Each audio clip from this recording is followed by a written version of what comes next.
जन्माष्टमी में माखन मिश्री के साथ पंजीरी तो हर बार हम बनाते ही हैं, पर इस बार हम लेके आए हैं कुछ नई तरीके की रेसिपी, नया भोग कान्हा जी के लिए, जो कि बहुत ही यूनिक और बहुत ही टेस्टी और स्वादिष्ट है। इसे हम बनाएंगे गूंधे हुए आटे से। तो गेहूं के आटे का भोग कान्हा जी को बहुत पसंद है, तो गूंधे हुए आटे से इस भोग को बनाएंगे। तो हेलो दोस्तों, मैं हूँ ज्योत्सना सिंह और ज्योत्सना's किचन में आप सभी का स्वागत है। तो चलिए बनाते हैं ये रेसिपी। तो कान्हा जी तो बहुत प्रसन्न होने वाले हैं, क्योंकि उन्हें नए तरीके का भोग जो मिलने वाला है, बहुत ही देखने में भी सुंदर भी है और बहुत ही स्वादिष्ट भी है। तो बनाइएगा जरूर। तो एक कटोरी हमने लिया है यहाँ पे गेहूं का आटा। तो इसे हम पानी डाल के और बढ़िया तरीके से नीट कर लेंगे, अच्छे से गूंद लेंगे। हमें बिल्कुल भी टेंशन नहीं है कि ये लूज है या टाइट है, बस हमें एक डो बना लेना है। तो ये देखिए डो बन के तैयार है। तो इसे अब हम एक दूसरे बोल में डालेंगे और इसमें भर देंगे ऊपर तक बिल्कुल पानी। तो पानी से हमें इसको पूरा फुल भर देना है, ऊपर तक बिल्कुल पानी से इसको डुबा देना है अच्छी तरीके से। और ये काम करके आप इसे लगभग 2 से 3 घंटे तक इसे इसी तरीके से छोड़ देंगे। आप चाहें तो इसे ओवरनाइट भी रख सकते हैं। अगर आप यूं ही बना रहे हैं इस हलवे को, तो जो बचा हुआ आटा है उससे भी आप इस रेसिपी को बना सकते हैं। तो देखिए मैं दिखा रही हूं कि ये कुछ इस तरीके से लगेगा। तो इसे बस अब आप 2 से 3 घंटे के लिए इसी तरीके से छोड़ देंगे। लगभग 2 से 3 घंटे बाद इस आटे को हमें साफ हाथों से इस तरीके से मसलना है। कुछ काम स्पून से नहीं हो सकते, अपने हाथों से ही करना होता है। तो बस इसे हम अपने हाथों से इसी तरीके से मसल लेंगे। तो आप देख पा रहे होंगे जैसे जैसे हम इसको मसल रहे हैं, रगड़ रहे हैं, तो एक ये दूध के जैसे दिखने लगा है। तो इसमें से हमें एक रेसा रहता है लास्ट में, जिसे हम जब हम छानते हैं ना आटा, जब रोटी बनाते हैं तो ऊपर चोकर जिसे बोलते हैं, चोकर निकलता है ना। तो इसी तरीके से हम इसको इस तरीके से रगड़ेंगे ना, मसलेंगे, तो लास्ट में हमें रेसे जैसा फाइबर मिलेगा। तो हमें उसको निकालना है। तो आप देखेंगे आगे उसे हम किस तरीके से निकाला। तो इसी तरीके से बस रगड़ते जाइए, मसलते जाइए। तो आप देखेंगे कि जो आटा है वो लिक्विड फॉर्म में आ रहा है, दूध के जैसे दिख रहा है, और बस बीच में ऊपर से ये मोटा मोटा सा भाग हमें दिखाई दे रहा है। तो इसे हमें अच्छे से निकालना है। इससे जितना भी ये दूध के जैसे मेल्ट हो जाएगा जो आटा है, उसे सारा निकाल लेना है और लास्ट में हमें इस तरीके से मिलेगा। तो इसे हमें अच्छे से निकालना है। आप इसी तरीके से इसको मसलते जाएंगे तो लास्ट में ये वाला फॉर्म आपको जरूर से मिलेगा। तो इसे हमें सेपरेट कर देना है। तो इसे हम निकाल देंगे एक प्लेट में, एक कटोरी में इसे हम अलग से निकाल के रखेंगे। तो ये देखिए इतना हमने इसको निकाल लिया है, और इसमें अभी जो आटे का जो लिक्विड वाला फॉर्म बिल्कुल भी नहीं रहता है, ऊपर से रेसे रहते हैं, इसमें कुछ भी नहीं मिलता है। तो इसे हमें निकाल देना है। आप एक स्ट्रेनर में सभी को अच्छे से छान लेंगे, तो जो भी पार्ट्स इसमें रह गए हैं, मोटे वाले जो भी रेसे रह गए हैं, वो सारे निकल के आ जाएंगे। तो सभी को स्पून से अच्छे से चला देंगे। चाहें तो थोड़ा सा पानी और डालिएगा, और स्पून से चलाएंगे तो सारा जितने भी रेसे हैं, जितने भी लास्ट में जो निकलता है फाइबर, वो सारा निकल के आ जाएगा। तो इसे हमें निकाल देना अच्छे से, इसका हमें यूज़ नहीं करना है। तो ये देखिए सभी अच्छे से निकल के आ चुका है। आप देख पा रहे होंगे ये किस तरीके से दिखता है। तो बस इसे हमें निकाल के हटा लेना है।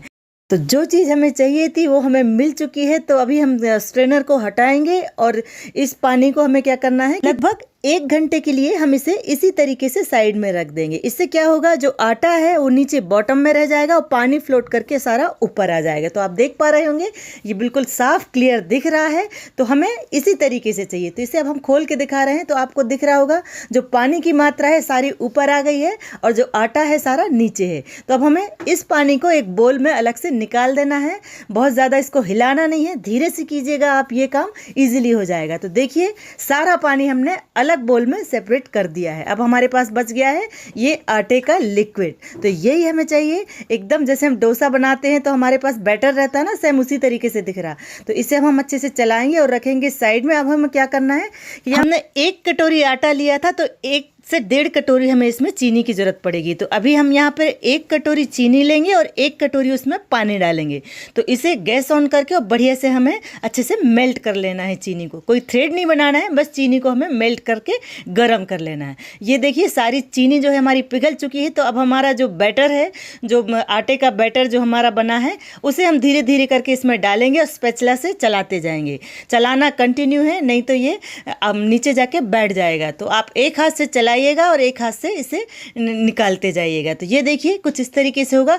फ्लेम इस टाइम पे हमें हाई रखना है, तो हाई फ्लेम पे हमें इस तरीके से इसको चलाना है। और थोड़ी देर बाद जब ये अच्छे से गाढ़ा हो जाएगा ना, तो हम अपनी फ्लेम को जो है ना एकदम मीडियम कर लेंगे। तो ये देखिए, तो ये आप देख पा रहे होंगे ये किस तरीके से गाढ़ा हो रहा है, और बस थोड़ी ही देर में एकदम से ये गाढ़ा हो जाएगा। तो चलाते रहिएगा, छोड़ना नहीं है। हम स्पून को चेंज कर रहे हैं, वो कंफर्टेबल नहीं है तो हम दूसरी स्पून का यूज़ कर रहे हैं। तो आप देख पा रहे होंगे कितने जल्दी से ये गाढ़ा होने लगा है और ये कुछ इस तरीके से दिखने लगेगा। तो बस हमें धीरे धीरे इसी तरीके से चलाते रहना है, छोड़ना नहीं है, बस हमें इसको अच्छे से घुमाते रहना है। तो ये काम आप जब थोड़ा सा पेशेंस हो तभी कीजिएगा। स्पून का जो पिछला हिस्सा है उससे हम इस तरीके से दबाएंगे तो कोई भी लम्स नहीं बनेंगे और इजीली ये बढ़िया तरीके से अच्छे से मिक्स हो जाएगा। तो अभी हमें इसको चलाते रहना। अब हम कान्हा जी के लिए भोग बना रहे हैं, तो हम गाय का घी यूज़ कर रहे हैं। शुद्ध देसी घी है ये गाय का, आप चाहें तो किसी भी घी का यूज़ कर सकते हैं। तो बढ़िया से हमें क्या करना है, इस घी को पूरा एक साथ नहीं डालना है, लगभग आधा कटोरी के करीब घी लगेगा। तो एक चम्मच करके हम इसमें डालेंगे, एक साथ सारा नहीं डालेंगे। जब भी ज़रूरत होगी तो एक चम्मच हम इसमें घी डालेंगे। तो अभी एक चम्मच घी डाला है, दूसरा चम्मच भी डाल दिया। बीच बीच में हम इसी तरीके से डालते रहेंगे और इसे हम कंटिन्यू इसी तरीके से चलाते रहेंगे। तो ये देखिए बढ़िया सा हमारा जो भोग है, प्रसाद है, बन के तैयार होने वाला है। कान्हा जी आज बहुत खुश होंगे, नए तरीके से उनको भोग बनेगा। तो यहाँ कुछ ड्राई फ्रूट्स को हमने घी में इस तरीके से रोस्ट कर लिया, तो इन्हें साइड में रखेंगे। हल्का सा उसमें घी बचा है तो उसी में अब हम आधा कटोरी चीनी लेंगे। हमें 1.5 कटोरी चीनी इसमें डालना है। तो 1 कटोरी हमने पहले डाल ली और आधा कटोरी हम इस तरीके से इसका कैरेमल बनाएंगे। तो इसमें हमें पानी बिल्कुल भी नहीं डालना है। जो इसमें घी लगा था, ड्राई फ्रूट्स हमने फ्राई किए थे, वही घी है और बस इसे इसी तरीके से छोड़ देना है। कैरेमल बन के तैयार हो जाएगा। और ये देखिए थोड़ी देर में इसने कलर चेंज किया है, हल्का सा डार्क और करना है, बहुत ज़्यादा डार्क भी नहीं करना, नहीं तो ये कड़वा लगता है। तो देखिए ऑटोमेटिकली आपकी जो चीनी है इस तरीके से मेल्ट हो जाएगी। इसमें आपको बिल्कुल भी पानी डालने की ज़रूरत नहीं है और बढ़िया सा कैरेमल बन के तैयार हो जाएगा। तो इसे अब हम डाल देंगे हलवे में, भोग में, जिसे हम बना रहे हैं। तो इसमें हम डायरेक्ट इसमें डाल देंगे। तो ये देखिए अब इसका कलर भी चेंज होगा और इससे जो है ना टेस्ट भी दूसरा हो जाएगा। बढ़िया सा टेस्ट मिलेगा आपको, स्मोकी फ्लेवर मिलेगा। तो अच्छे तरीके से हमें इसे मिक्स कर लेना है। तो हलवे का जो कलर है, हमारा जो भोग बन रहा है, इसका कलर भी चेंज हो जाएगा। फिर से हम 1 चम्मच घी डालेंगे इसमें और अच्छे से हमें इसे फिर से चलाना है। बचपन में जब हमारे मम्मी के यहाँ बहुत सारे परिवार हैं, घर में बहुत सारे परिवार हैं, तो सभी के घर में पूजा करने जाना पड़ता था जन्माष्टमी की। तो सभी के घर में हम लोग तैयार होके नहा धो के जाते थे, क्योंकि हमें वहाँ पे पंजीरी मिलती थी। और जब हम वो पंजीरी खाते थे और सभी लोग अपने मुंह में उसे फुल भरते थे और उसके बाद बोलते थे फूफा। फूफा बोलने से वो सारी जो पंजीरी मुँह में रहती थी सारी निकल जाती थी। क्या आप लोग भी ये काम करते थे? ज़्यादातर हमने देखा है कि पंजीरी खा के बच्चे लोग बहुत इस तरीके से हरकतें करते हैं। तो हम लोग भी पहले बचपन में बहुत करते थे। वो सारा कुछ याद आ जाता है जन्माष्टमी के टाइम। अब तो वो सारी चीज़ें यादें हैं, पुरानी यादें कभी कभी कर लेते हैं। तो शायद आप लोग ने भी इस तरीके से किया होगा। तो ये देखिए अब हम इसमें 1 चम्मच घी को और डाल रहे हैं और हलवे का कलर बहुत बढ़िया हो रहा है और धीरे धीरे ये थोड़ा सा ग्लॉसी हो रहा है, थोड़ा शाइनिंग इसमें दिख रही है। लेकिन अभी भी ये इसको पकने में बहुत टाइम लगेगा। अभी हम जब इसको स्पून से इस तरीके से चला रहे हैं तो ये स्टिकी है, मतलब चिपक रहा है, कढ़ाई में भी चिपक रहा है और हमारे स्पून में भी चिपक रहा है। तो अभी इसको हमें अच्छे से पकाना है, पकना बहुत ज़रूरी है, नहीं तो इसका कच्चा फ्लेवर बिल्कुल भी अच्छा नहीं लगेगा। तो अभी इसका पकने का जब टाइम होगा तो ये बिल्कुल भी ना तो स्पून से चिपकेगा और ना ही कढ़ाई में चिपकेगा। तो अभी हमें इसको और चलाना है धीरे धीरे, इसी तरीके से हम इसको चलाते रहेंगे। कोई भी काम थोड़ा हम जब मेहनत से बनाते हैं ना तो उसका फल बहुत ज़्यादा अच्छा होता है। आजकल शॉर्टकट तो सभी लोग अपनाते हैं, हर चीज़ में शॉर्टकट रहता है, लेकिन वो मज़ा नहीं आता है जो हम मेहनत करके कोई भी चीज़ को कमाते हैं। तो अभी हमें इसमें डाल देना है इलायची का पाउडर, बढ़िया सा फ्लेवर आएगा। थोड़े से ड्राई फ्रूट्स डाल देंगे। ड्राई फ्रूट्स आप कोई भी जो भी आपको पसंद हो सारा कुछ आप इसमें डाल सकते हैं। तो मेहनत से बन रहा है ये प्रसाद, थोड़ी सी मेहनत कसरत हो रही है, ज़्यादा कुछ नहीं हो रहा, बस इसको हमको चलाना पड़ रहा है। तो बस इसे हम बढ़िया से अच्छे से देखिए अब ये होने वाला है, पकने वाला है, लगभग लास्ट स्टेज पे चल रहा है और ये हमारा जो भोग है, प्रसाद है, बनके तैयार हो जाएगा। खाने में बहुत स्वादिष्ट होगा, क्योंकि हमने इसमें थोड़ी सी मेहनत भी की है, कसरत भी की है, थोड़ा मज़ा भी आया, थोड़ी सी पुरानी यादें भी हमने इसमें ताज़ा की हैं। तो जन्माष्टमी का त्यौहार बच्चों को बहुत पसंद होता है। इसमें जो दही हांडी होती है ना, उसका अगर कहीं पे आयोजन होता है ना, तो बच्चों को तो बहुत मज़ा आता है। और पंजीरी खाने में तो सभी को मज़ा आता है। मुझे तो पंजीरी भी बहुत पसंद है, बहुत खाई बचपन में, बहुत उसका हमने आनंद लिया है, बहुत अच्छा लगता था जन्माष्टमी का त्यौहार। तो ये देखिए लगभग हमारा जो हलवा है बन के तैयार होने वाला है, और अभी हम इसको पलट रहे हैं ना, तो ये चिपक नहीं रहा है, कढ़ाई से नहीं चिपक रहा है, और ये अच्छे से इजीली हम आपको इसको जूम करके बता रहे हैं इसमें कितनी बढ़िया सी शाइनिंग आ चुकी है, और घी का जो बढ़िया सा फ्लेवर खुशबू आ रही है ना, तो बहुत बढ़िया सा हलवा बन के तैयार हो रहा है। तो अभी आप देख पा रहे हैं ये बिल्कुल भी स्टिकी नहीं है, ईजिली अच्छे से पलट जा रहा है, और स्पून में भी नहीं चिपक रहा है, कढ़ाई में भी नहीं चिपक रहा है। तो यही है इसका साइन कि ये अच्छे से हलवा बन के तैयार हो गया है। तो इसे हम किसी भी ग्रीस की हुई प्लेट में या इस तरीके की ट्रे में ग्रीस करके, हमें घी से ग्रीस करना है, और इस तरीके से हम उसमें डाल देंगे, कवर करेंगे बढ़िया तरीके से। इसे हम अच्छे से चारों साइड बढ़िया से फैलाएंगे। तो स्पून में आप घी लगा लीजिए पीछे साइड, और बढ़िया से इसको दबा दीजिए। इस तरीके से दबा देंगे ना, तो ये बढ़िया से फैल जाएगा। तो बहुत बढ़िया सा हलवा बन के तैयार होगा ये।